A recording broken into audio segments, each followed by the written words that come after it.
Hello students, how are you all? I hope you all are fine. So now, as you know that I have finished the first half of the chapter that day. Today I am going to start with the second half. But before I could start, I will just give you a little reminder of the first half. So in the first half, basically I told you all this is a lesson about a farmer whose name is Lancho and how it started the rains and as it did not rain properly, but instead of the rain there were hailstones and so his fields was destroyed. So now we will start with the second half of this part.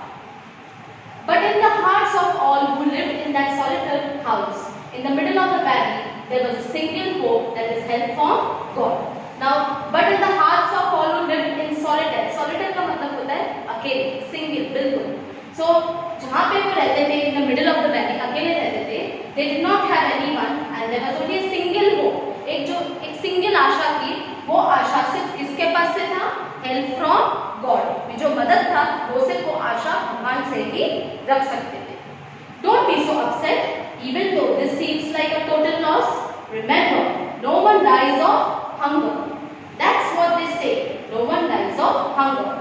Don't be upset. तो जो Lencho है वो अपने family को आसपास रखते रहे कि डोंट बी अपसेट, आपको अपसेट रहने की कोई ज़रूरत नहीं थी कि वो जो था वो एक पॉजिटिव किस्म का इंसान था. वो हमेशा यही सोचता था कि उसके लिए जो कोई भी अगर खड़ा होगा तो वो होगा गॉड, वो है भगवान. तो वो अपने फैमिली मेंबर्स को ये बता रहा है even though this seems like a total loss, अगर ये टोटल लॉस भी हो चुका है, remember no one dies of hunger, कि कोई भी जो है वो भूख से नहीं मरता. That's why they say no one dies of hunger, और इसलिए वो कहते हैं कि no one dies of hunger. All through the night Lancho thought only of his one hope, the help from God. और पूरी रात भर Lancho ने सिर्फ एक ही आशा रखा और एक ही होप रखा कि अगर मुझे कहीं से वो मदद मिलेगा, that is none other than God, whose eyes has been instructed see everything, even what is deep in one's conscience.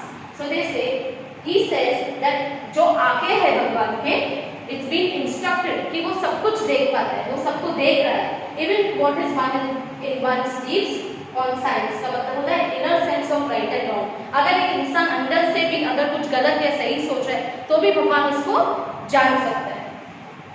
Lancho was an ox of a man, working like an animal in the fields, but still he knew how to ride. अभी Lancho है, वो जो है ox, Lancho को ox के जैसे compare किया कि दिन भर वो इतना मेहनत करके काम कर रहा है, एक जानवर के जैसे काम कर रहा है अपनी खेती में, but still तो भी he knew how to ride, और उसे ये पता था कि कैसे लिखना है. The following Sunday at daybreak he began to write a letter which he himself would carry to a town and place in the mail. It was nothing less than a letter to God. So following Sunday, इसके बाद के जो Sunday या रविवार आएगा, वो daybreak जैसे भी दिन शुरू होगा, he began to write a letter, और वो एक खत लिखने लगा, which he himself, जो वही उसे टाउन की तरफ जाके पहुंचा देता था, and place in the mail box. जैसे आपको पता है एक मेल बॉक्स होता है जहाँ पे आपको लेटर को छोड़ देना है और फिर पोस्टमैन आके वहाँ पे कलेक्ट कर देता है. It was nothing less than a letter to God, और ये और कुछ नहीं था but वही चीज था, that is the topic of a lesson, a letter to God which Lancho has written now. जो Lancho ने अभी भगवान को एक खत लिखा है. God, he wrote, if you don't help me, my family and I will go hungry. This year I need 100 pesos in order to sow my field again and to live until the crop comes because the hail stopped. So God, he wrote, उसने भगवान को ये लिखा, if you don't help me, कि अगर आपने मेरी मदद नहीं की, उसी लेटर में लिखा था Lancho ने कि my family, मेरा जो परिवार है, they will go hungry, वो भूख से मर जाएंगे, they will go hungry. I need 100 pesos, और उसे 100 pesos की जरूरत है. पेसोस का मतलब होता है एक लैटिन वर्ड है, इसका मतलब होता है करेंसी, लैटिन में, स्पेन में. वैसे ही जैसे हमारे यहाँ पे इंडियन रुपीस को हम बोलते हैं करेंसी, वैसे ही पेसोस को हम उस स्टेट पे जैसे लैटिन में उसे हम बोलते हैं pesos. In order to sow my field again, कि वो वापस से अपनी खेती बाड़ी चालू कर सके, and to live until the crop comes, और जब तक वो क्रॉप्स आ जाए वो पैसों से, because the hailstones तो वो अभी कंटिन्यू कर रहा है कि बिकॉज द हेलस्टॉर्म्स, जो हेलस्टॉर्म्स है उसने उसके खेती को जो डिस्ट्रॉय किया था वो वापस से उसे ला सके। He wrote to God on the envelope, और एनवेलोप के ऊपर, आपको पता है एनवेलोप क्या होता है, जो ऊपर का हिस्सा होता है एनवेलोप, उसके ऊपर उसने लिखा है put the letter inside and still troubled went to the town। अभी उसने एनवेलोप के अंदर वो लेटर को डाल दिया और तो भी वो थोड़ा सा ट्रबल्ड है and he went to the town, town की तरफ गया। At the post office, जब पोस्ट ऑफिस पहुंचा he placed his stamp। आपको पता है जब लेटर हम पोस्ट करते हैं तो स्टैम्प की तो बहुत जरूरत होती है, तो उसने स्टैम्प लगाया on the letter and dropped it into the mail box. अभी मेल बॉक्स के अंदर उसने ड्रॉप कर दिया लेटर को। One of the employees who was a postman and also helped at the post office went to his boss laughing heartily and showed him the letter to God। अभी जो वहाँ पे काम करने वाला है, जो काम करते हैं पोस्ट ऑफिस में, हम बेसिकली उनको एम्प्लॉयज ही बोलते हैं जो काम करते हैं, तो he was a postman and he was a person जो पोस्ट ऑफिस में भी मदद करता था दूसरे कामों से। So he went to his boss, वो अपने बॉस के पास गया और वो जोर-जोर से हंसते गया, laughing heartily, जोर-जोर से हंसते गया and showed him the letter to God, क्योंकि वो उसने लिखा था और letter to God, तो उसने अपने बॉस को बताया। Never in his career as a postman and he known that address, और वो बोल रहा है मैं इतने साल से ये काम कर रहा हूँ, मैं एक पोस्टमैन का काम कर रहा हूँ, लेकिन मैंने पूरे इतने सालों में कभी इस टाइप का एड्रेस नहीं देखा है। The postmaster, a fat, amiable, a fat is एक बहुत ही मोटा, postmaster amiable, friendly and pleasant fellow also broke out laughing, और वो भी हंसने लगा जोर-जोर से। But almost immediately he turned serious and tapping the letter on his desk commented। अभी वो क्या कर रहा था, जैसे वो हंसते जा रहा था, थोड़ी देर के बाद वो खुद ही सीरियस हो गया and tapping the letter on the desk, like he tapped the letter to the desk to show the boss and he commented what fate, I wish I had the fate of the man who wrote this letter। बोले कितना विश्वास, क्या faith, there is so much of faith, कितना विश्वास होगा कि जिसने इस लेटर को लिखा होगा। Starting up a correspondence with God, he said, wow, ये तो भगवान के साथ एक मिलता जुलता correspondence है, जैसे वो भगवान से कुछ बात कर और भगवान उससे वापस रिप्लाई में कुछ दे रहा है। So in order not to shake the writer's faith in God, the postmaster came up with an idea। अभी उसे ये लगा कि in order not to shake the writer's faith in God, जो इस राइटर का मतलब है, जो लैंचो है, इसने ये खत लिखा है भगवान के लिए, तो ये बता रहा है कि उसका जो in order not to shake the writer's faith, जो राइटर का एक आशा है भगवान के प्रति, उसे हम न हिला के the postmaster came up with an idea and the postmaster जो है वो उसे एक आइडिया आ गया। Answer the letter, उसने बोला हम इस लेटर को आंसर करेंगे। But when he opened it, it was evident that to the answer it needed something more than good। और जैसे उसने लेटर को खोला तो उसे ये पता कि उसे ये लगा कि आंसर के बदले तो उससे कुछ ज्यादा ही वो चाहता था जिससे ये लेटर लिखा था। Ink and paper, but he stuck to his resolution। He asked for money from his employees। He himself gave part of his salary and several friends of his were obliged to give something for an act of charity। अभी जैसे ये उसको पता है कि ये जो letter है जो लेंचो ने लिखा था उसमें उसने बताया होगा कि मुझे 100 पेसोस की जरूरत है और ये उनको लगा कि 100 पेसोस तो देना उनके लिए भी थोड़ा सा मुश्किल होगा, तो उन्होंने क्या he stuck to his resolution क्या कि अभी जो उसने प्लान किया कि मुझे इस किसान को या ये पर्सन को हेल्प करना है जो ये लेटर जिसने लिखा है, तो वो रेजोल्यूशन ये जो अभी उसने प्लान किया है उससे पता था कि उसे क्या करना है। तो ही आस्क्ड मनी, उसने जो पैसे हैं अपने एम्प्लॉय से इकट्ठा किए, ही हिमसेल्फ उसने खुद भी पैसे दिए उसके सैलरी में से, and several friends of his were obliged, और बहुत सारे उसके फ्रेंड्स जो ऑब्लाइज्ड थे अभी विलिंगली देने के लिए रेडी थे for an act of charity. Act of charity का मतलब होता है जब कोई मुसीबत में है और आप उसे मदद करते हो तब वो एक्ट ऑफ चैरिटी बन जाता है। It was impossible for him to gather together the 100 pesos। अभी अकेले वो 100 pesos कहाँ से जमा करेगा, वो एक impossible चीज था। So he was able to send the farmer only a little more than half।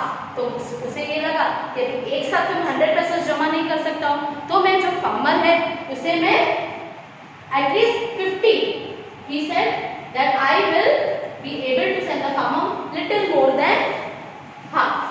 He put the money in an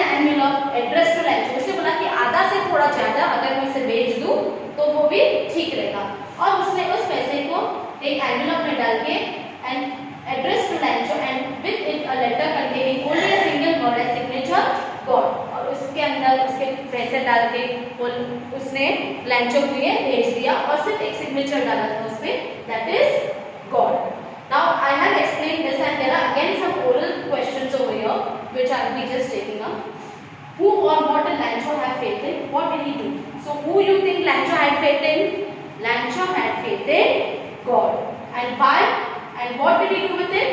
He wrote a letter to God. Because he knew if you do this, he would at least get a help from somewhere, because he had faith in only one and one person, and that is God right now.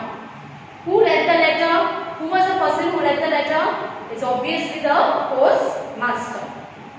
What did the postmaster do then? So what did the postmaster do? He showed this letter to his boss and they tried to solve the problem. The following Sunday, Lancho came a bit earlier than usual to ask if there was a letter for him.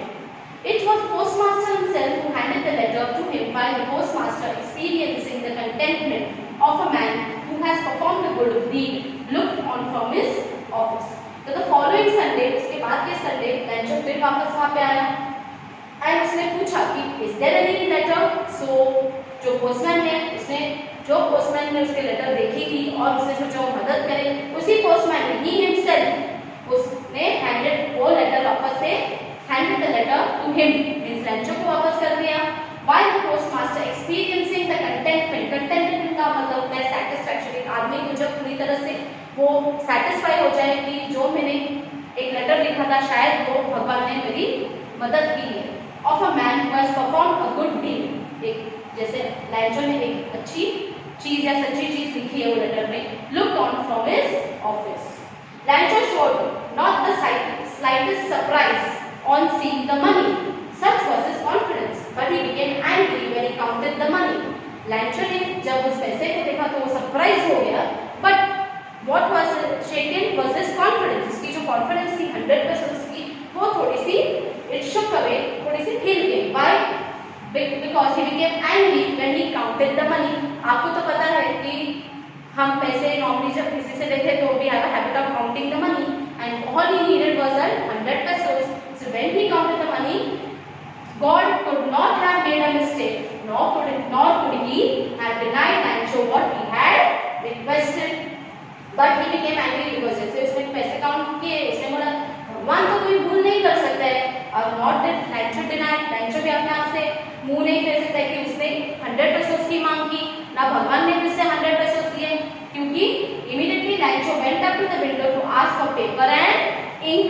अभी जो Lancho है वो जैसे post office में गया, वहाँ से paper लिया, इंक लिया, and on the public writing means there's a table in the post office where all the public can use those writing tables, and so he started writing with much wrinkling of his brow, caused up the effort he had to make to express his ideas. Wrinkling of his brow, he's looking like this and he's saying like, I have to write a letter to God. When he finished, he went to the window to buy a stamp, and he wrote something in the letter, and then he went to buy a stamp again, which he licked. Licked means normally आपको पता है अगर गम नहीं होगा तो लोग क्या करेंगे, उसको lick it with the tongue and just affix it means उसको stick करना. affix का मतलब होता है उस स्टैम्प को लेटर के ऊपर, एनवेलप के ऊपर चिपका देना. Like you can see ये Lancho है, तो ये टेबल है, ये पब्लिक टेबल है, तो उसने यहाँ पे लेटर लिखा है, और ये जो है यहाँ पे इसको पब्लिक टेबल बोलते हैं. यहाँ पे लेटर लिख के फिर उसने स्टैम्प को चिपका के the envelope with the blow of his fist. इसको हम फिस्ट बोलते हैं. तो जब हमको कुछ अगर एनवेलप को लगाना है, अगर हम थूक लगा के या उसको लिंक करके जब लगाते तो अपने हाथ से उसने उस लेटर को ऐसे मार दिया एनवेलप के ऊपर. The moment the letter fell into the mail box, और जैसे लेटर मेल बॉक्स के अंदर गिरा, the postmaster went to open it, और postmaster जाके वापस खोल दिया. It said, God, of the money that I asked for, only 70 pesos reached me. Send me the rest, since I need it very much. But don't send it to me through the mail, because the post office employees are a bunch of crooks. Lancho. तो basically अभी क्या हुआ है? That he says, God, of the money that I asked, अरे भगवान मैंने तो आपसे 100 pesos मांगे हैं, लेकिन आपने मुझे सिर्फ 70 pesos ही पहुंचा दिए हैं. Send me the rest, अभी जो बाकी के पैसे हैं, since I need it very much, क्योंकि मुझे बहुत ही ज़्यादा ज़रूरत है. But don't send it through the mail, वो बोला कि अभी मुझे मेल से मत भेजना, because the post office employees are a bunch of crooks. वो बोला ये जो पोस्ट ऑफिस के एम्प्लॉइज है, जो काम करने वाले, वो क्रूक्स है, वो बदमाश है, लेंचो।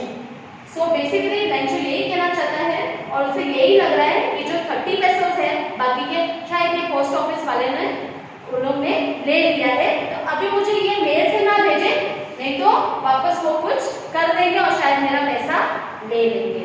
नाउ ओरल कॉम्प्रिहेंशन हो गया। Was Lencho surprised to find a letter for him with money in it? Yes, Lencho was surprised to find the money in it. What made Lencho angry? Lencho को क्यों गुस्सा आया? कि उसे पता था कि उसने 100 pesos मांगे, लेकिन जब उसने पैसे काउंट किए, when he started counting the money turned out to be only 70 pesos. So now I have finished with your first chapter in class 10, and after this I'll be giving you a question and answer in the third part, that's in the PDF formation. So students, I please request you to write this into your notebook so that when we start with school, it will be easier for me to check and even for you to start learning and understanding the lesson better.